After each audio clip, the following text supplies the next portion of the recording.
পেয়ে যাবেন। শফিকুল ইসলাম কি বলেছেন একটা চাঁদাবাজদেরকে চিহ্নিত করার জন্য আপনিও বুঝবেন না, চাঁদাবাজও বুঝবে না, কিন্তু সব রেকর্ড হয়ে যাবে এবং তার কমপ্লেনটা যথাস্থানে চলে যাবে।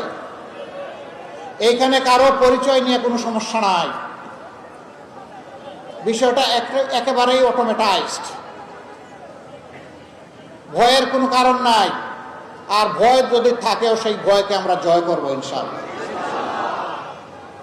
2 নম্বর অ্যাপস হচ্ছে আপনার এলাকার সমস্যার কথা। এটা আপনি অ্যাপস আপলোড করে আপনি পৌঁছে দিতে পারবেন, কারো দুয়ারে গিয়ে আপনাকে ঘুরতে হবে না ইনশাআল্লাহ। যার দরবারে পৌঁছবে এখন তার দায়িত্ব হবে এসে আপনার খবর নেওয়া। তিনি আসতে পারলে ভালো, না হয় তার মানুষ পাঠিয়ে খবর নেবেন, তাকে সেই দায়িত্ব পালন করতে হবে।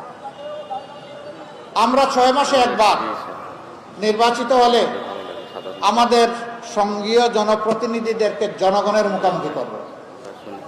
তারা খোলা মনে জানতে চাইবেন তাদের অধিকার কোথায় লঙ্ঘন করা হয়েছে, কেন করা হয়েছে, কেন তাদের এই দাবিটা মানা হচ্ছে না, সমস্যা কোথায়, দেরি হচ্ছে কেন, অথবা হচ্ছে না কেন।